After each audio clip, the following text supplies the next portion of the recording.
High দোস্ত, নতুন একটা ভিডিওতে সবাইকে স্বাগত জানাই।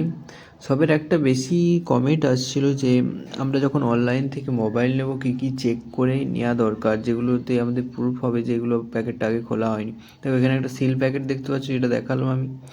ওই প্যাকেটটা সবসময় চেক করে নেবে। এই যে উপরে দেখেছি সিল প্যাকেটটা রাইট সাইডে, ওটা সবসময় নেবে। ওইটা একবার তুলে নিলে দ্বিতীয়বার চিপকানো যাবে না, ঠিক আছে? ওই যেটা তুলছে এই মুহূর্তে, তো ওটা মেন ব্র্যান্ডিংয়ের যে সিল থাকবে সেটা তো দেখবেই, তার সাথে ফ্লিপকার্টের পার্সোনাল একটা বারকোড দিয়ে একটা থাকে, ওটা সবসময় চেক করে নেবে, ঠিক আছে? ওটা যেমন ওটা হয় বা কোনো কারণে দ্বিতীয়বার হয়, চেক করে নেবে। আর যে ফোনটা আমি এখন আনবক্সিং করছি, এই ফোনটা আমি প্রচুর করেছি, কাস্টমারকে দিয়েছি, অনেক অর্ডার হয়েছে, ঠিক আছে? ফোনটা খুবই ভালো। কার কার কাছে এই ফোনটা আছে, মোটো G85, খুবই ভালো একটা ফোন, কমেন্ট করে জানাবে, ঠিক আছে? আর ভিডিও ভালো লাগলে সবাই লাইক করো, আর একটু চ্যানেলটাকে সাপোর্ট করো, নতুন চ্যানেল একদম।